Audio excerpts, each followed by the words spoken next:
My name is Chantal George. I'm a lecturer at the University of Glasgow in Scotland. I was born in London to Grenadian parents who originate from the wonderful and historic village of Riversally in St Patrick's, the north of the island. I've always been interested in Grenadian history and Caribbean African history more broadly. And it was not until I went to Grenada for the first time when I was 10 that I really understood why Grenada was so important to my parents. You know, I often hear stories and the cultural aspects that are passed down. But visiting Grenada, from using an outside toilet to speaking or hearing patois, or to people identifying who your parents are or your grandparents by the way you walk or the way you look like. Are you so-and-so's daughter? So yeah, Grenada is important. I'm happy I'm here. It's great to take part in the IFA Festival, this wonderful celebration of Yoruba derived culture or Yoruba culture in Grenada and Trinidad and the diaspora generally. And it ties in perfectly with my research. So this is why I'm here to study and to learn and to think about the ways I can impact such traditions in Grenada.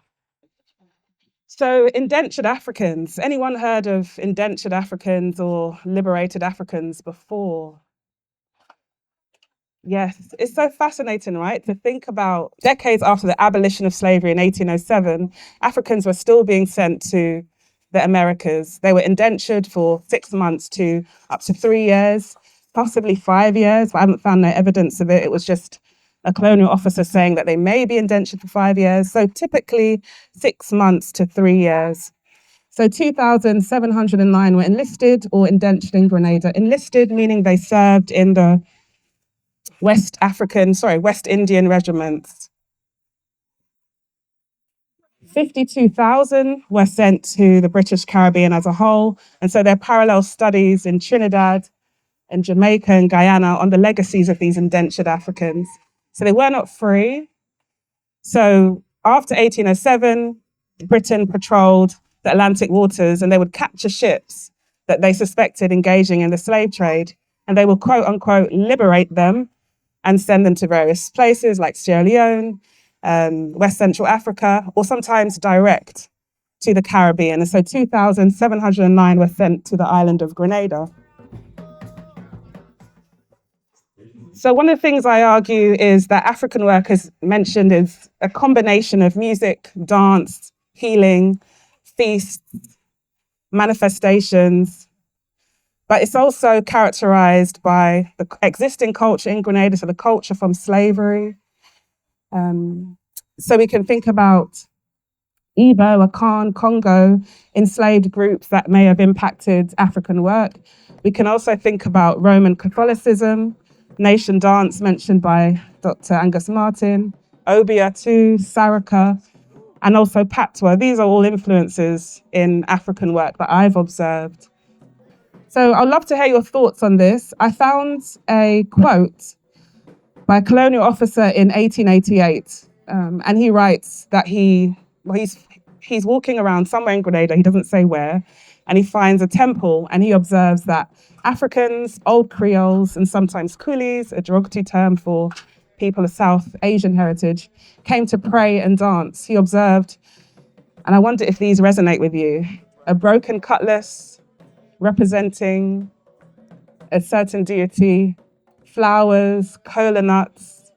And next to this, he found a striking cross, which he finds was out of place. So I think if we trust this European account, this is what African work or Orisa worship looked like in the 19th century. And so the broken cutlass representing Ogun, flowers representing Oshun, goddess of love and beauty, and the cola nuts, we know that's used within divination. I then talk about the importance of establishing villages in places like Livera and how that led to the economic independence of liberated Africans, and their autonomy to practice their own traditions. Also, many migrated to Trinidad, and so I'll raise some examples later. And this is fascinating to think about how Trinidad intersects with the history of Grenada. And they also established provision grounds, again, to do with economic independence too. So I located 12 ships that were carrying liberated Africans to Grenada. Some were slave ships captured at sea and sent directly to Grenada. Others, the Africans, were sent to Cuba, Sierra Leone, or St. Helena before being sent to Grenada. So I can talk more about that if you want me to, but it's important to note that 2,700 Africans came to Grenada following the abolition of the transatlantic slave trade in 1807. One of the ships, I found a list, and this is particularly striking in the Colonial Office documents in Kew in London, near London. A list of liberated Africans on the ship Brandon. This is the largest ship I found, carrying 463 Africans. 70% were identified as Mende from West Africa, specifically Sierra Leone, and 30% Yoruba and Hausa. And so we know that Yoruba peoples were on this ship, and they were dominant, they were prevalent among indentured Africans. M.G. Smith, who was a Jamaican anthropologist who worked in Grenada, said that they were all Yoruba Africans that came in the mid-19th century. But I critique that, showing that it was a broader range of people, there was diversity. Docile and content. This is some of the ways in which Europeans talked about our ancestors as pagan, engaging in fetish worship, idolatry, obeah, and other African practices that were maligned, as we discussed earlier. There were mass baptisms and Christian instruction, particularly of the children, but there was also low and irregular numbers attending church. I see that as a resistance to this Christianity. African Grenadians were important in persuading Africans to be rebaptized into Catholicism. And so when we think about African work in Grenada, we may see people incorporating Roman Catholicism. It was meaningful to them at the time. There was attraction to Roman Catholicism. We can think about how the deities or the saints may represent deities or orishas and why this was important. They also formed communities. And so you'd find in the archives references to the Africans joining their countrymen and countrywomen after slavery. So there's several villages that were established, and there could be many more, but I've identified Le Mode. So it's great that we have the Rastafari community here today from Le Mode. And I went to Le Mode many years ago, and I was trying to find out if there were recollections of these indentured Africans. Rose Hill, La Poterie, Munich is a significant village, Black Bay, Concord, and Laura. So some settled in St. David's, and this is relevant to the Ifa festival as well. And we can talk more about that. So they changed localities, negotiated wages, and migrated to Trinidad and established villages as above. M.G. Smith talks about the community in Munich, how they produced cassava, and they were independent. They were even looked down upon because they intermarried with each other, but they were known for producing cassava, and people around the island came to buy cassava. And he writes, the Munich folk have their own back, speaking to the ways in which they relied on each other and their community solidarity. Benedict Andrew, he died in 2013. He remembered that his ancestors were from Africa. So you have this memory of indentureship. I also met another gentleman in Grenada, in Munich, who said that his people never worked slave with people. So you have this recollection of a time when Africans came to Grenada after slavery. So never worked slave with people. He said that about the Munich Africans. So people remember their ancestors born in Africa, the use of salt. You know, if you consume salt, you can't fly back to Africa. Right? And you can't have any spiritual, your spiritual powers will be possessed. And we can interpret that in many ways. It could mean to eat salt, to consume salt, an acceptance of a life in slavery or bondage. We can see flight as metaphorical, symbolic, or we could see it as literally going back to Africa. Perhaps these were not recorded by Europeans. So some people call it the myth of return. So, but salt is highly symbolic. Interestingly, Benedict Andrew, as well as Norman Paul, I'll mention him later, remembered a gungun, and we saw a gungun today. So it's amazing for me as a historian to see this. And he writes that Papa Roberts was a Shango man in Munich. He spoke Yoruba, and he was born in Yoruba land. He spoke no other language but Yoruba, Norman Paul writes, and I'll talk about Norman Paul in a minute. And he used to control a gungun with a broom. I asked Benedict Andrew if he knew about the Ajisha people, and he said that Ajisha was a saint. And I found that fascinating, the ways in which this memory of a homeland, we spoke about Ajisha, is wrapped up with Catholicism. Munich also elected chiefs up until the 1930s. Papa Roberts was thought to be the last, or one of the last chiefs. So again, I return to this quote: what does African work look like in the 19th century? A mixture of Roman Catholicism, but also Yoruba traditions. Catholicism, as I mentioned, the rough wooden crosshair in this description could refer to Roman Catholicism. We know that was central in African work. Some Africans may have already been Christianized, particularly those from the Congo. Liberated Africans or indentured Africans were baptized in St. Helena, a location from where they were sent to Grenada. And we know that Africans associated Orishas with saints. Hesketh Bell also wrote, and this is a very powerful quote, and I'm sure it will be inspiring for many of us. He wrote that old Africans, although nominally Christians and perhaps communicants, still clung to the old superstitions of the land of their birth. We know they're not superstitions, that's our spirituality. Who, despite Christian teachers, reposed more trust in the power of their old Congo divinities than in the God of the Bokras or white people.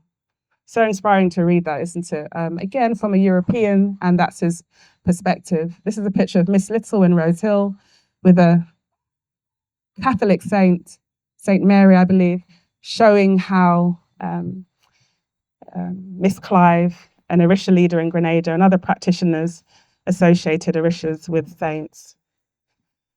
Spiritual Baptist faith is so important, and I know this is critical in the expressions in Trinidad as well as Grenada. So you have many Orisha or Ifa leaders that also are spiritual Baptist leaders, and I find this very remarkable. And the spiritual Baptist faith came to Grenada around the turn of the 20th century, so around 1900s. Some African leaders, such as Bishop Donovan Peters in Moya, refer to themselves as spiritual Baptists who practice African work. But I spoke to him last year, and he leans now more to the Orisha side, so you can see change over time. He was trained in Trinidad. He was baptized by Mother Annie in Grenada. And he had separate spaces for certain things. And this may resonate with you. So some things he would do in the church on Sunday, he doesn't do it in the feast, and vice versa. So some rituals are for the feast and others are for church. He had an ugun stool in his yard, and he still does today, actually. And what is so striking about this is it's kind of hard to see, but there's a broken cutlass lodged in the middle of the structure. And if you remember, that is a similar description. Well, that Hesketh Bell wrote about a similar description or described a broken cutlass lodged. So I'm thinking, could this be from the 1880s? I'm not sure. Could this be the same structure that Hesketh Bell was referring to? So many spiritual Baptists and also African work leaders are often known as Obia men. And it's fascinating, and I'll talk about this in a moment, the ways in which they engage with obeah, but also the ways in which they use orishas to counteract obeah. This is an image of Mother Annie's church, Spiritual Baptist Church in La Poterie, St. Andrews. What's remarkable to note is that Miss Ruti in white is a Spiritual Baptist leader and also an African work leader. I'm not sure if she's still alive. I need to find that out, but I'm sure she was, because this picture wasn't taken too long ago. So Norman Paul, have any of us heard of Norman Paul? The Paul family are so integral to African work. His mother was from the Igbo nation. I mentioned that because that's a nation within nation dance, a collection, a celebration of African nations that originated from slavery. It's popular in Karakou, but died out to some extent in Grenada mainland, although it still exists. His father lived in Munich, so the importance of Munich Africans, and he remembered some very fascinating things. He lived in Trinidad for 14 years, again, the importance of Trinidad to Grenadians, and he was directed by Oshun to return, and he was a priest of Oshun. So in his temple or in his setup, he had a bell, a knife, cola nuts, and flowers. And he writes, part of my services is in the form of the Baptists. So again, the combination of spiritual Baptist faith and African work / Orisa. He was accused of being an obeah man. And he said, and again, tell me if I'm pronounced this wrong, Osayin, is telling him that he is the biggest obeah man. He's not afraid of all. He's not afraid of that. So the ways in which Osayin was used to counteract obeah, or the way in which practitioners used Osayin to counteract obeah and to deal with allegations of obeah. Osayin, a deity of healing and herbs, right? So it's amazing, this recollection. And this book, you can, if you need a copy, let me know. Nation dance, Angus spoke about nation dance, but just to say that nation dance interacted with African work. For example, Smith recorded a Yoruba hair cutting ceremony, and I wonder how prevalent this is in Trinidad or Yoruba, where a child is born with dada hair, and it might be quite smooth or quite tough, actually, I think that's a definition, and they would cut it to symbolize their entry into life, into the current plane of life. So here in this ceremony in Karakou, nation dances were played. And so you had the different nations, Congo, Koromanti, Manding, Igbo, Chamba, Temne, Arada, Moko. But on this occasion, the Yoruba nation was added. And this is not typical in nation dance at all. So here we can see the interaction of Africans from mainland Grenada who brought their speciality in cutting dada hair in Karakou. So the Yoruba nation was added in this occasion to the cycle of dances. So Yoruba hair cutting ceremony in Grenada, in Karakou rather. Saraka is important. Again, Mother Annie is important as holding many sarakas and as a leader. We can see the incorporation of saraka in nation dance, but also in feeding the ancestors and feeding the community. And we all know about saraka, but important in areas such as St. Andrews and River Sally, St. Patrick's, and the salt prohibition is important there, right? So usually, well, today there's some change, but traditionally salt wasn't used within food prepared by the ancestors. So in that tradition, we know that ancestors are thanked, called the old parents, and food is shared. So this is something important within African work. Also, I've observed a South Asian influence, and I could see that too in Universal Empress's work. I know you mentioned doing Indian work, and that fascinates me. So within the spiritual Baptist tradition, adherents travel spiritually to different places, India, Africa, China, which is representative of the diversity of Trinidad itself and their Indian powers. However, because of the numbers of Indians in Grenada, comparatively speaking, the lower numbers, the Indian gods are not so prevalent in Grenada. So Grenada received 3,200 indentured Indians, but Trinidad, 143,000. However, I did find some evidence of Indian influences. So Marilyn in Concord, she had a temple that was dedicated to some Indian powers. And I thought that was particularly striking. And again, Trinidad being a major influence because Marilyn was a returnee from Trinidad. So thinking about the demographics and the ways in which people transfer influences through migration. And this brings me to about a page or so in my book, which is on this subject. And I've called it Reviving Egungun in the 21st Century.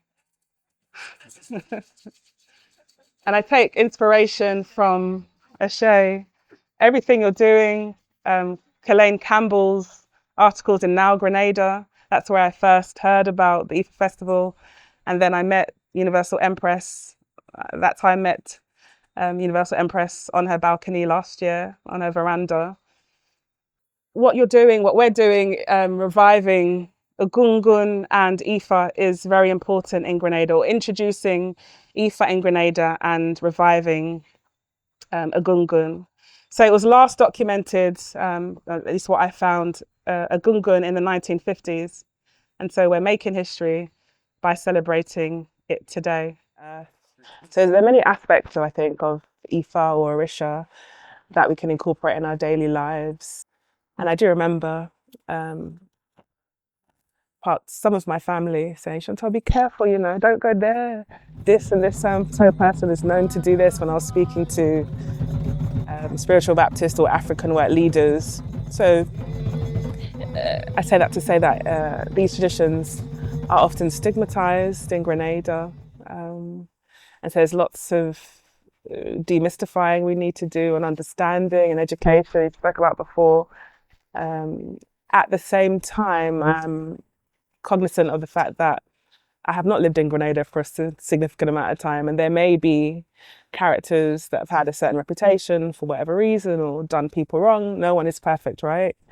But I think meeting with these elders has been a joy, has been the backbone of my work, being able to learn about the traditions, especially since I started this work in 2009. Some of the elders that I have spoke to have passed away.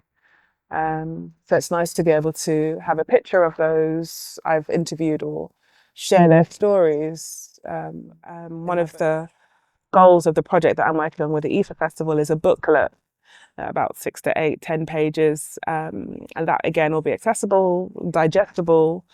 And we hope to circulate that in schools, libraries. And so that is really for the benefit of Grenadians. I hope it will be an important intervention into understanding and demystifying African religious cultures, because often we don't hear about enough about them. When we do, it's largely negative, and they do not largely appear in the syllabus.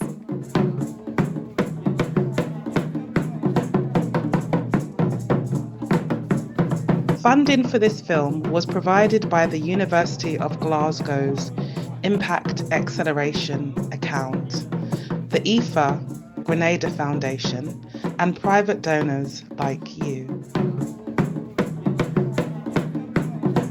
Now that you've heard about IFA and the traditions in Grenada, we would like you to contribute to this project. You can tell us your views on how we can share more about these faiths and challenge existing colonial era laws. You may also want to share your stories of the religions and those who practiced it.